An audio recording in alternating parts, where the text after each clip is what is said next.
Hey folks, my guest today is Richard Purcell. He's building Accurate. That's accurate.com, actionable LTV predictions. Richard, you ready to take us to the top? Let's do it. All right, SaaS folks here, LTV. So is this a tool specifically built for SaaS founders? So we're primarily working with B2C organizations, and the biggest problem that we're seeing is that leading brands want to be able to measure their business, their customers, and campaigns on LTV. Because if they know exactly how much a customer is going to spend in the future, it'll inform their marketing investments, forecasting, and general health of the business. But the biggest problem is they don't have the data, and past purchase data alone does not predict the future. And third-party data has always been unreliable, and it will soon cease to exist with all the changes in rules and regulations. And so, what Accurate does is we bring in external privacy-first data on every adult American's in-depth behaviors and attitudes. And when we match this database with a brand's customer data, the outcome is a 90% plus accurate LTV prediction at the individual level, which helps brands make the right investments and the right customers throughout all phases of the life cycle. And so if brands are paying you for this technology, what are they paying you on average per month to use it? Yeah, so we're primarily working with mid-sized direct-to-consumer brands between $10 million to $500 million in revenue. And the way that we price is based on the size of the database, and that's between $6,000 to $10,000 a month. I see. Okay, interesting. And size of the database measured by what? By like number of leads, existing customers, and lapsed customers. Okay, so is that your most powerful way to upsell? Is just number? It's based off number of customers, is the utility value? Yeah, it's either like number of customers in the database, and we hope to grow as the companies grow. But also, we're working with a publicly traded company where with one of their divisions, we're predicting their LTV at the individual level, and now we're going to expand to other divisions as well. I see. What's the backstory here? When did you launch the business? Yeah, so the backstory is the company was spun out of a previous company called PredictWise. And so PredictWise was mapping every adult American over the course of 5 years in a very privacy first way. And it was primarily used for progressive political campaigns. And Accurate was spun out to only target commercial enterprises. And so what we've been able to do over the last year or so is only work with You spun it out just last year, 2020. No, well, Accurate was incorporated earlier this year, and so we were probably about 9 months old, 9 to 10 months old. Okay, got it. So okay, but when did the spin out happen?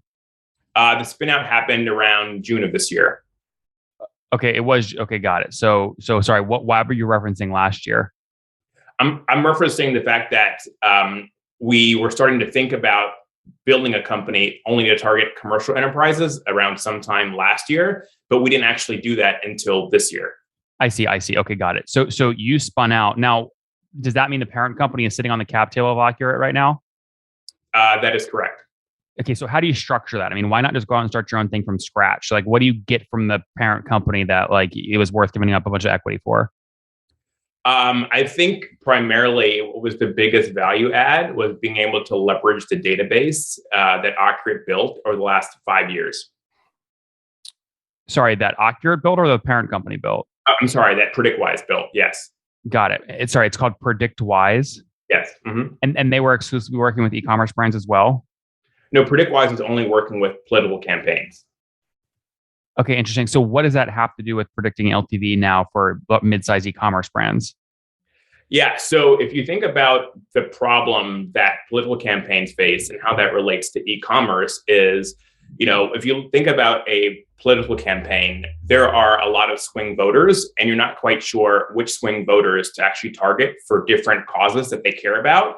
And so by understanding someone's foundational personalities, behaviors, and attitudes, this would help figure out, okay, well, let's target this voter in a different way because of what they care about the most.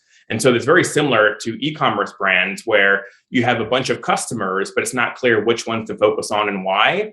And these e-commerce brands are primarily using purchase data, but we know purchase data alone is not enough to predict future performance. And so because we could bring in this external database to really understand who that customer is from a more holistic standpoint, that helps really complete that view of who that customer is to inform when and how to intervene based on a combination of their LTV and their changes in behaviors.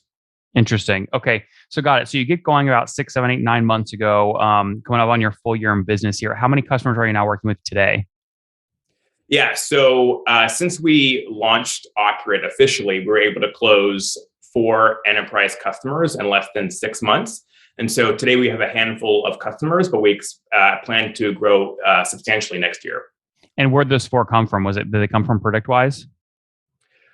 So all of our first customers, aside from 2 of them, came from our existing network, and we've been having a lot of success with outbound emailing campaigns to generate new customers.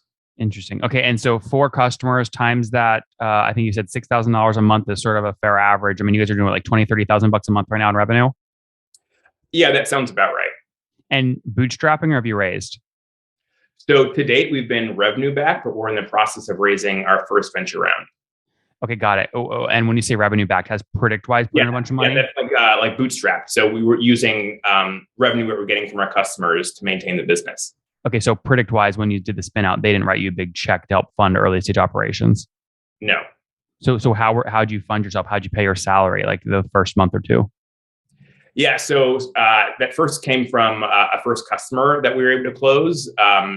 More details are probably best to ask our co-founder and CEO, but I know that What are you? I'm on the founding team, so I'm leading all of our go-to-market.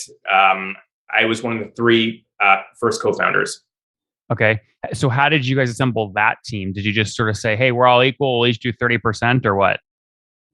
Yeah, so that's probably detail that our CEO is best to share that with. But we started with these 3 that all started by working with PredictWise and decided to spin off into Accurate. But you shy away from answering like bigger questions, which tells me like would they view you as a third co-founder? Do you have enough equity where they'd say, yeah, Richard's a third co-founder? I have enough equity in the company where it makes me feel like I have ownership as one of the first people to join.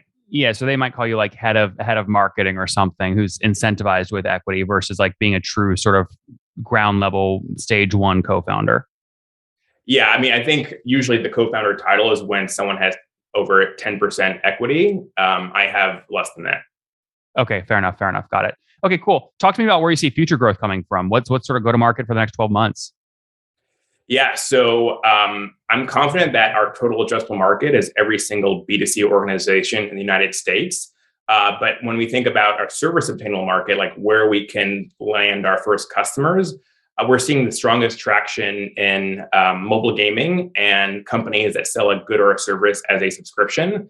Specifically with subscription brands, when people are purchasing at a similar purchase value, it's really hard to figure out who to focus on and why. And these subscription brands are usually the ones that are optimizing their business on LTV today. And so we're seeing a lot of traction there as well.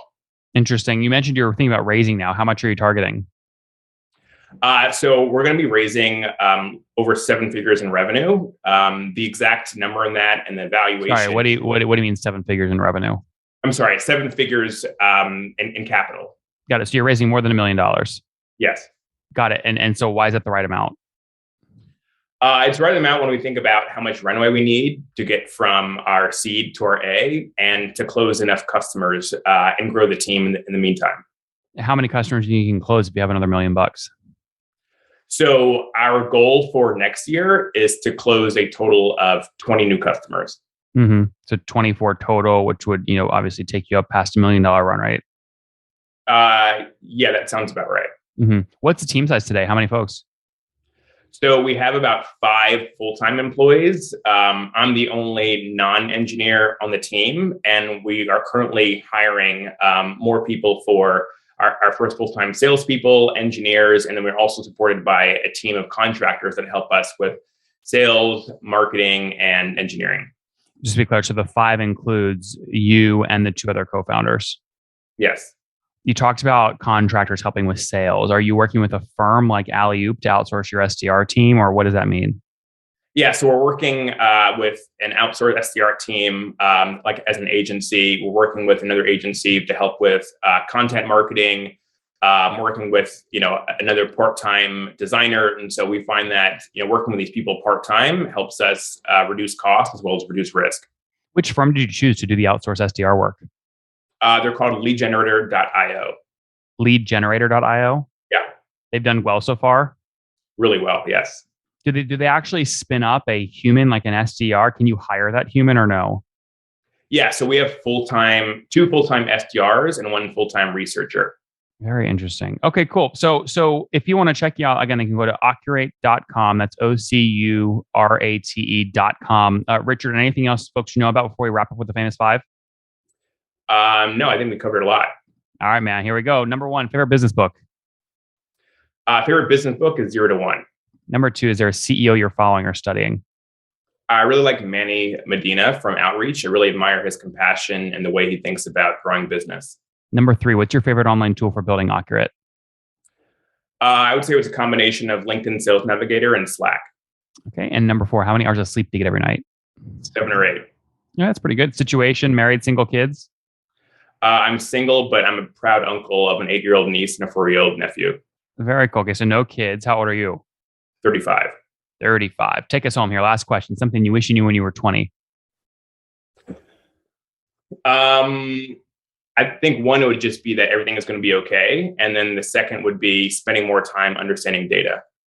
Guys, there you have it. Occurate.com spun out of a company called PredictWise. That company still sits on the cap table today, but they are bootstrapped, looking to raise now north of $1 million to continue fueling growth. They've closed 4 enterprise customers at $6,000 a pop per month over the past, call it 6, 12 months. So nice growth. They're a team of 5 right now, looking to continue to hire again, help mid-size e-commerce brands understand potential lifetime value of new customers so they can back into what they could spend on CAC. Hot space. We'll see what happens. Richard, thanks for taking us to the top. Thank you. One more thing before you go. We have a brand new show every Thursday at 1 p.m. Central. It's called Shark Tank for SaaS. We call it Deal or Bust. One founder comes on, 3 hungry buyers, they try and do a deal live, and the founder shares back-end dashboards, their expenses, their revenue, ARPU, CAC, LTV, you name it, they share it. And the buyers try and make a deal live. It is fun to watch every Thursday, 1 p.m. Central. Additionally, remember, these recorded founder interviews go live. We release them here on YouTube every day at 2 p.m. Central. To make sure you don't miss any of that, make sure you click the subscribe button below here on YouTube, the big red button, and then click the little bell notification to make sure you get notifications when we do go live. I wouldn't want you to miss breaking news in the SaaS world, whether it's an acquisition, a big fundraise, a big sale, a big profitability statement, or something else. I don't want you to miss it. Additionally, if you want to take this conversation deeper and further, we have by far the largest private Slack community for B2B SaaS founders. You want to get in there. We've probably talked about your tool if you're running a company or your firm if you're investing. You can go in there and quickly search and see what people are saying. Sign up for that at nathanlatka.com/Slack. In the meantime, I'm hanging out with you here on YouTube. I'll be in the comments for the next 30 minutes. Feel free to let me know what you thought about this episode. And if you enjoyed it, click the thumbs up. We get a lot of haters that are mad at how aggressive I am on these shows, but I do it so that we can all learn. We have to counter those people. We got to push them away. Click the thumbs up below to counter them and know that I appreciate your guys' support. All right, I'll be in the comments. See ya.